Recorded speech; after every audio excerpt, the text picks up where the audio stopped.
Bienvenidos a esta nueva exploración. Hoy nos vamos a meter de lleno en la historia de Europa después de 1945, que es, bueno, compleja, es decir, poco. Y lo haremos siguiendo las ideas de Tony Judt. Tenemos un análisis en vídeo de su gran obra, Posguerra, y también un artículo de Ágora del Tiempo. La idea es sacar las lecciones clave que Judt vio, cómo se levantó Europa, por qué se partió en dos y qué peligros, según él, siguen ahí. A ver, ¿cómo salió Europa de aquello y qué nos advirtió Judt? Empecemos por el principio, claro.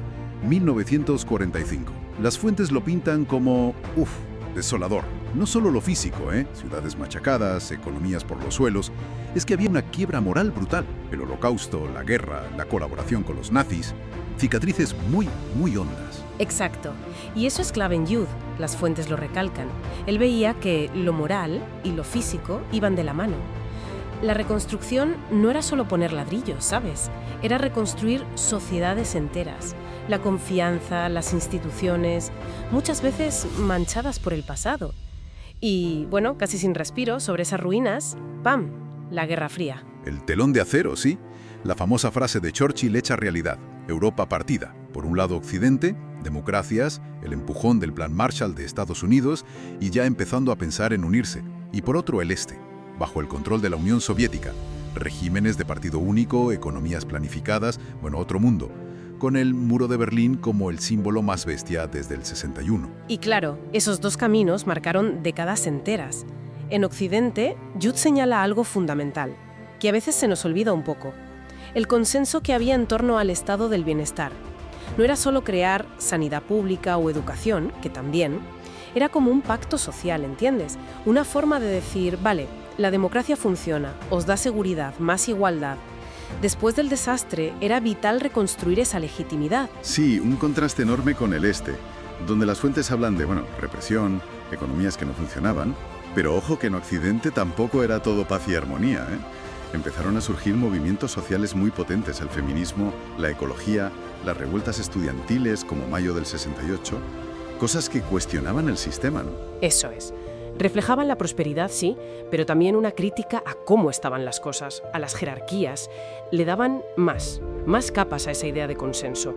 Y lo fascinante, que Judt lo conecta todo, es cómo esto se relaciona con la integración europea. La CECA, la del carbón y el acero, en el 51. Una idea que hoy parece lógica, pero entonces era radical. Poner juntos el carbón y el acero de Francia y Alemania, que habían sido motor de guerras, bajo una autoridad común.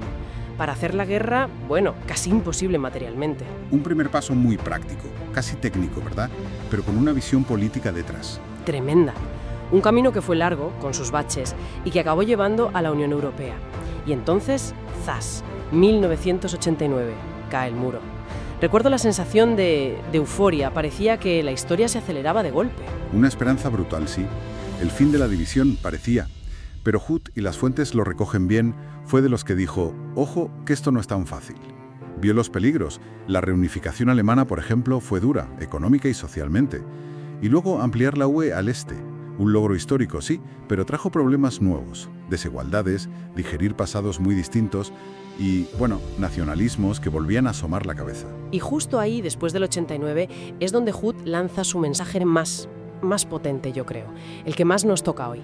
La importancia de la memoria histórica. Fundamental. Para Judt, como dicen las fuentes, una democracia sana tiene que mirar a su pasado. Aunque duela. Recordar el holocausto, el fascismo, el comunismo autoritario, no para culparse, sino para entender. Para entender cómo se llegó ahí y para crear barreras éticas y políticas para no repetir. La memoria como una herramienta ciudadana.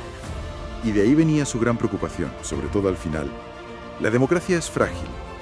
Las fuentes señalan que le alarmaba mucho la apatía, el cinismo con la política, y sobre todo eso que llamaba amnesia histórica, olvidar lo que se aprendió a base de golpes en el siglo XX.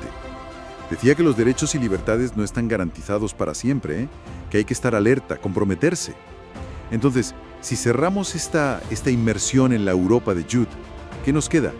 Pues la imagen de un continente que se reconstruyó de forma increíble, ¿no? Sobre ruinas físicas y morales, que vivió décadas partido en dos, pero que también encontró formas de cooperar y de crear bienestar, aunque siempre, como decía Judt, con la sombra de su pasado detrás. La lección clave de Judt, yo creo, sacada de estas fuentes, es esa conexión, memoria crítica y salud democrática. van juntas. Recordar no para quedarse atascado, sino para entender por qué estamos como estamos y actuar con responsabilidad ahora, fortaleciendo las instituciones, los valores. Y nos deja una pregunta ahí, ¿verdad? Una reflexión final pensando en esas advertencias de Jude que hemos visto. Ahora que vemos resurgir nacionalismos, populismos, esa como fatiga democrática, ¿estamos de verdad haciendo caso a esos ecos del pasado europeo? ¿Usamos la memoria como esa brújula que Jude creía tan necesaria?